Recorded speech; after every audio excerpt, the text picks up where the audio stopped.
You know, all of us today need to know how to stand with King Jesus in such a way to where we're constantly saying, I want to be a fearless demonstration of freedom, redemption, and the goodness of God. And that's not something that we hit all the time, but it's something that we go after all the time. And man, I want to tell you, I'm going after it. You're going after it. And we so need to encourage each other within that. As usually, whenever we do this open door experience, we typically have me preaching behind the pulpit here at this amazing church. But today I'm going to be taking you into a special place where we're talking about special things and how we are fearlessly demonstrating freedom, redemption, and the goodness of God. Since 1986, my wife and I have been in full-time ministry all over the world. We've been doing Open Door Church for 26 years. We've been doing missions for about 32 years.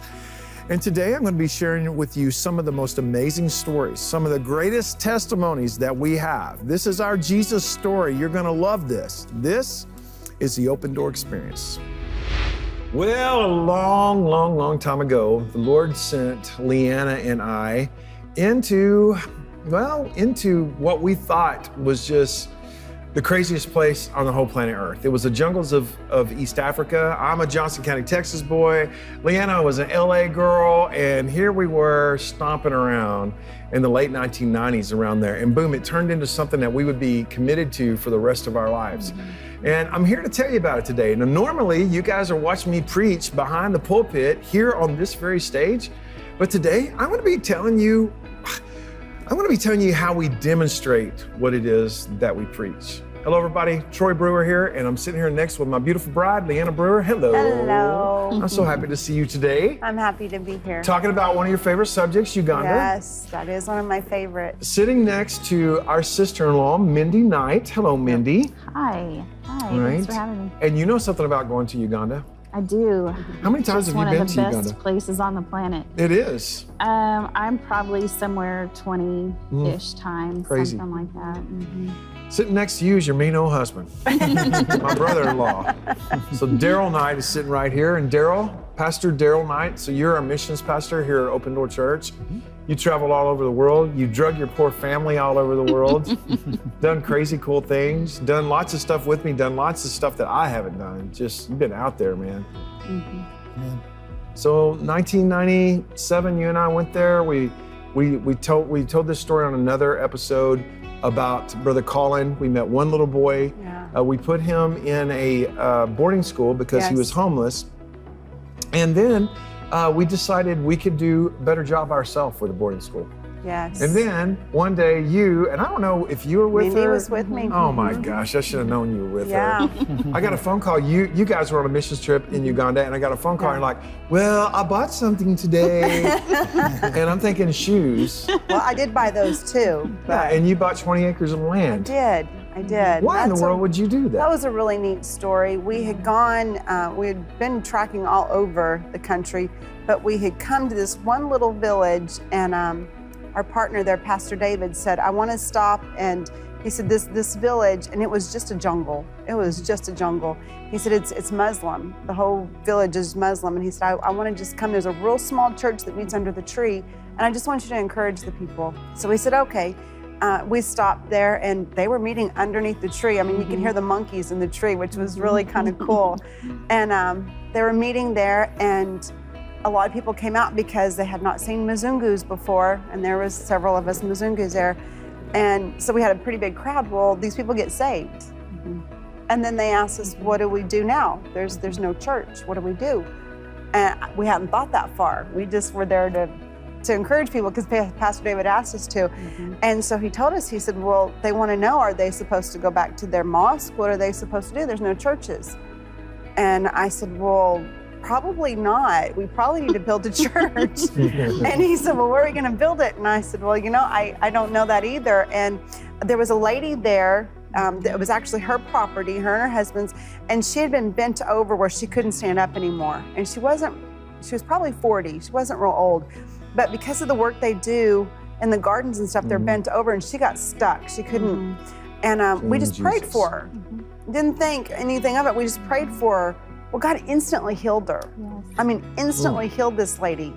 And so she stood up. Come on. And we didn't know she had been stuck because we didn't speak the language. And they told us, what had happened is we were leaving, and so she offered to sell us 5 acres. And we're like, well, that's fantastic. That's 5 acres is a lot of land. And they said, well, for $3,000, we'll sell you 5 acres. And we didn't have a penny to our name. Mind you, this might have been a time we didn't even have electricity on We at our probably house. did not. I mean, because no our church money. was so poor for so long, for 16 years. Yeah, We were so we poor. were broke. We were so broke we couldn't even pay attention. But I couldn't say no. Yeah. I couldn't say no. Of course not. And so she goes and she tells her husband, and he is just flabbergasted, and because she's standing up.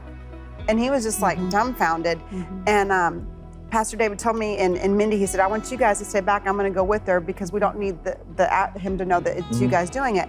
And so he comes back and he said, the man has offered us 20 acres for $5,000.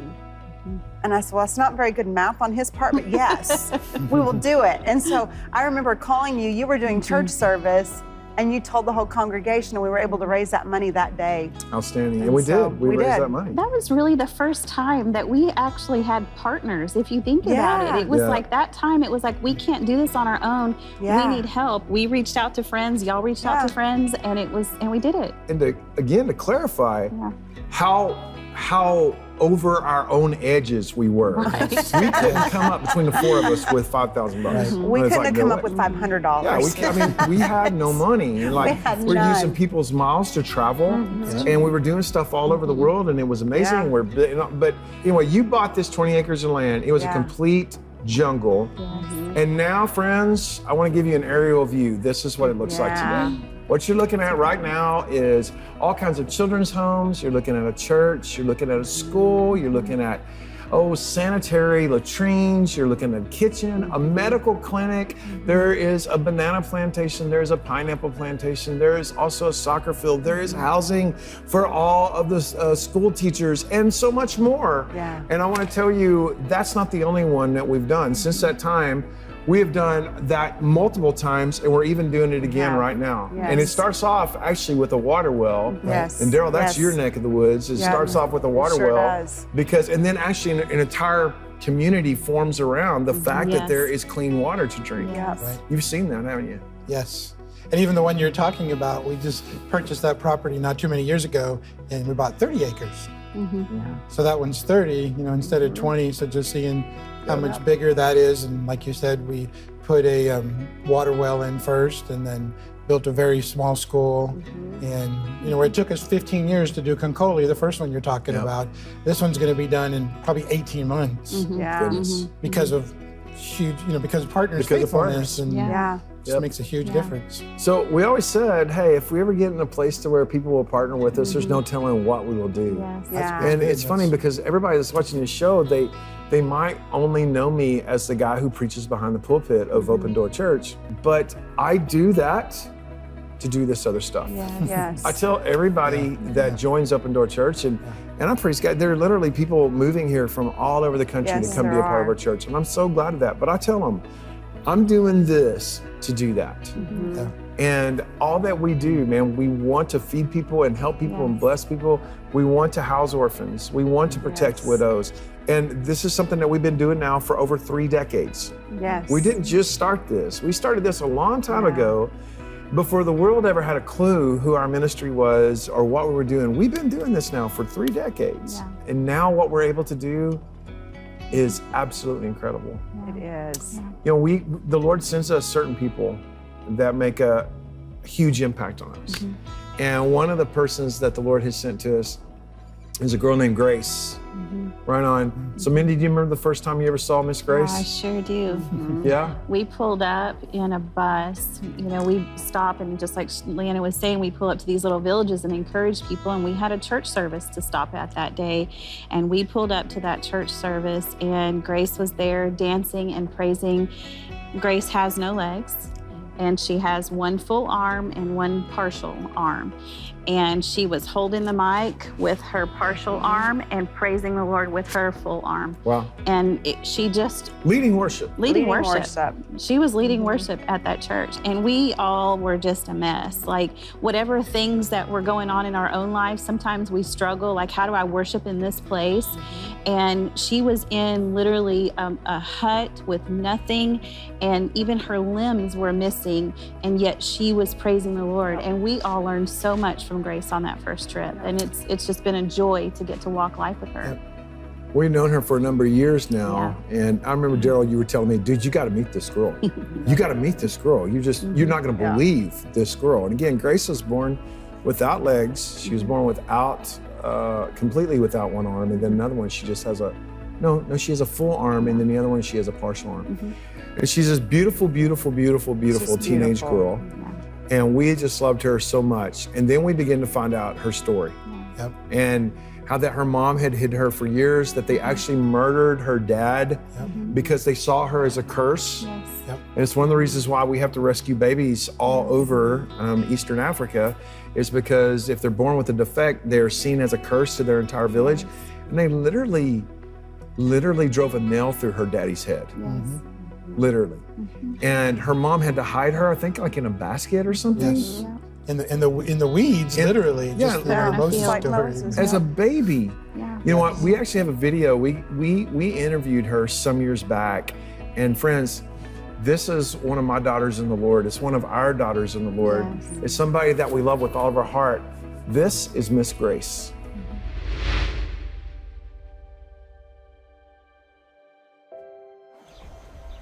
After my birth, they told my mother to kill me because they don't like me. That I'm, how do they call it? It is, in Uganda, it is chonzila, that I'm a curse to them.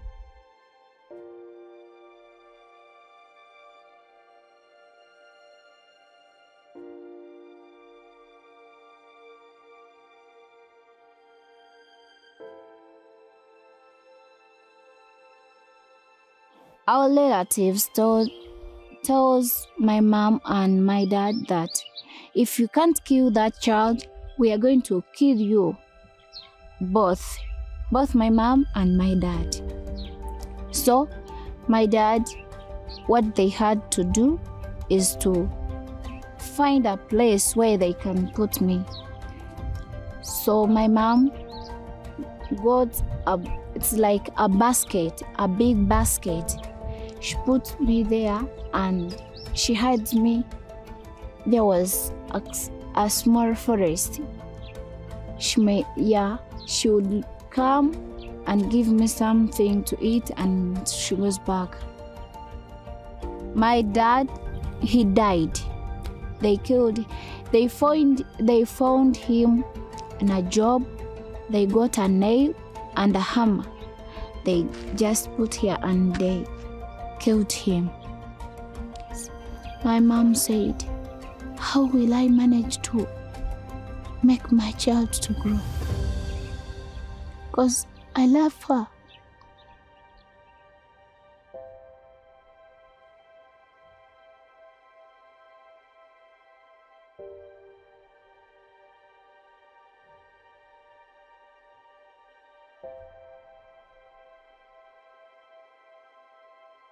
I told my mom, it's like I'm a burden to you.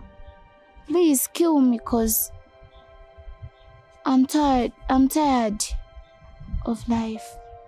I can't live in bushes and I can't live without you. So if it means to kill me so that you can live a better life, please do it. My mom didn't like it. She told me, Grace, I'll die with you. I'll go with you wherever I go. I started asking God, why did you created me?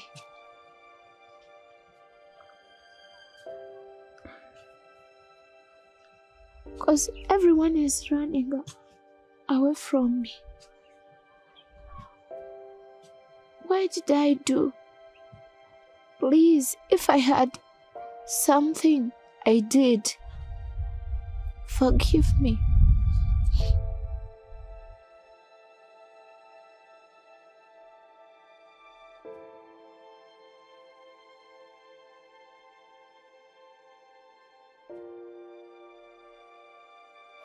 there was a man of God. He came at school. When he was preaching, he saw me crying. He asked me, "Why are you crying?" I just kept quiet. Then he told me that, today, it's your time. It's the time of happiness. Please, you are going to be happy. You are going to be a great lady. When I sat down with her and I just asked her that, I said, "Grace, what do you want to do when you come visit us in the States?" And she says, "I want to preach, I want to tell people my story, and I want to sing."